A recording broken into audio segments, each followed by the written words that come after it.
Let's get straight to the discussion right now. Joining us today is Julian Pendock from London. He's a partner at Stenhouse Capital. And with us throughout the entire 2 hours of Capital Connection here in Singapore is Jim Rogers, Chief Executive Officer of Rogers Holdings. Jim, thank you so much for coming on today.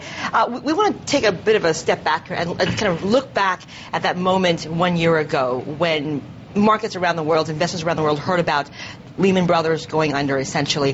Where were you, do you remember, and what were your initial thoughts about this? Well, I thought, thank goodness they're finally letting somebody collapse. I thought this was great. They finally gotten the message, and maybe they'll let the system clean itself out. I think, though, it was just Hank Paulson, because everybody kept saying, you bail out everybody, you bail out everybody, so he had to make an example.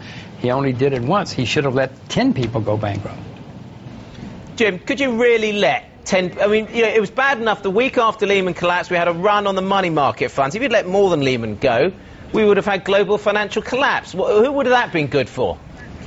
Ross, I know that you have to have these people watching your TV shows, but there's 6 billion people in the world, which is a bigger world than just CNBC. Banks have been going bankrupt for a few hundred years. The world has not come to an end. And Ross, the way the system is supposed to work is when somebody fails, you let him fail. You let the assets, you let competent people take over the assets, reorganize the assets, and start over again.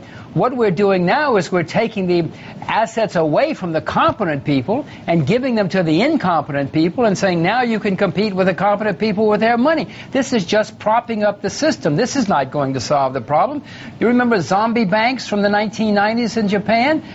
This is not going to solve our problems at all. We're going to carry it over and over and over and over again. You're going to be reporting on this for several more years. Pendock is with us from Stenhouse Capital. Julian, does Jim have a point? Actually, I disagree, because the problem is, if I agree with Jim that we're going down, we're going Japanese. The banks, we have got zombie banks. They're not marking to market. There's a whole host of issues to do with how their earnings have been largely fictitious, in my opinion. However, if you'd let more institutions go down, then systemic collapse, as the system was flooded with the liquidation, would have brought down the good banks with the bad banks. So again, I don't see how that helps. And I think the problem is, there's an issue of moral hazard, and I'm sure that Jim would agree with this, versus the practical. The moral hazard, you let the reckless fail. The practical, you need to support the system, because yes, there are 6 billion people out there, and most of them are dependent on the financial system in one form or another to get access to credit.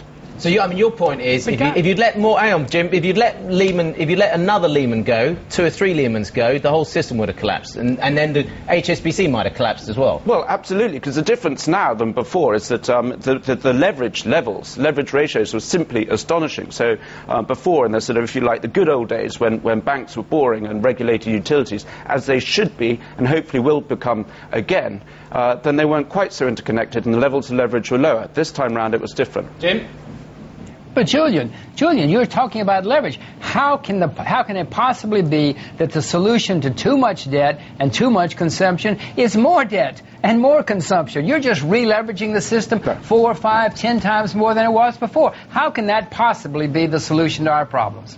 What I'm saying is, if you'd let them all go down at once, then there wouldn't have been a system left to fix. I agree with you. It is crazy that in the West, the answer to having too much debt is borrowing more, and in China, the answer to having too much structural surplus capacity is building more. What I'm saying, though, is they're trying to, put the patient on life support and then try and sort it out. And what has to happen in terms of regulation, there has to be real regulation that really cuts things down to size, not just accounting rule changes. I don't disagree with you that much.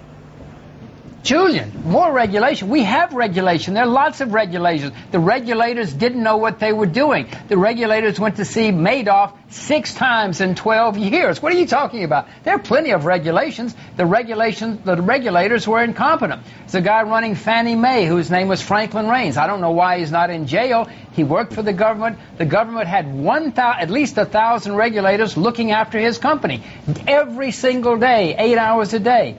And they didn't see what was going on. What do you mean more regulation? What good is that going to do? Well, for a start, you have the right regulation. I mean, a lot of the problems came from the government themselves. Fannie and Freddie were way too big. I mean, I agree now that they've been bailed out financially, and their market share has gone up from about 33% in first half 06 to 70% now. So there's a de facto nationalization of the US housing system, but there has to be proper regulation. Unfortunately, the Basel II agreement allowed and encouraged, perhaps, all this off-balance sheet stuff. That has to stop. The SIV SOVs, the SPVs, the securitization, banks being forced to lend to people who were more likely to be unable to pay it back. I agree. That regulation was disastrous. It was a nonsense. You have to go back to basics. And, you know, the systematic dismembering of the Glass-Steagall Act, one by one, all the checks and balances, it's like a movement from democracy to dictatorship. All the checks and balances were dismantled. So you have to have the right regulations. I mean, if you're proposing to have no regulations at all,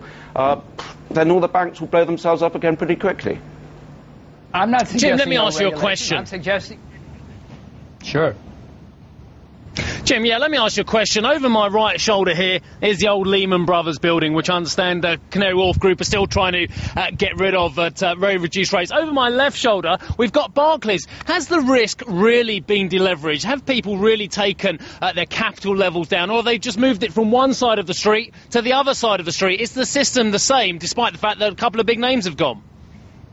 Well, no, of course the system is the same. The debt hasn't disappeared. That's my point. If you liquidated the debt, then maybe the system would have changed. But now there's not, the same old debt is still there. It's in a different place, but now it's 4 or 5 or 6 times as big because the governments have all taken on even more debt. No, the debt's still out there. This hasn't solved the problem. It's made it worse. Ross, let me for a second go back to Julian. If I could for a second, let me go back to Julian.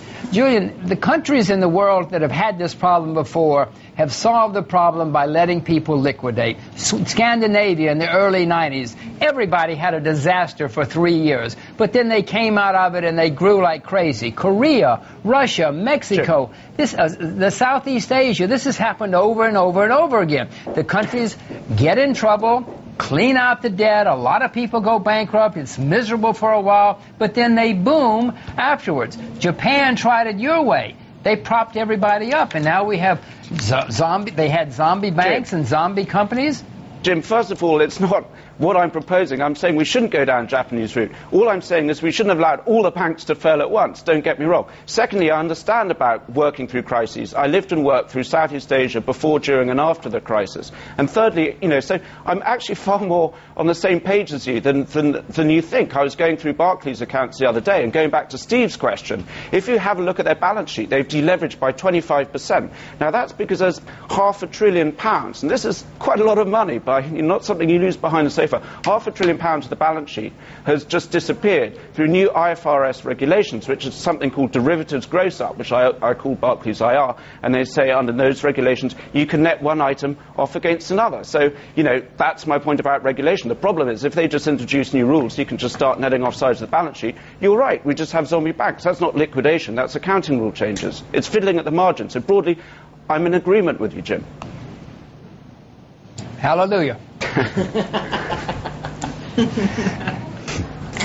Julian Pendock, partner of Senhouse Capital, and Jim Rogers, thank you both. CEO Rogers Holdings, thank you both so much for joining us.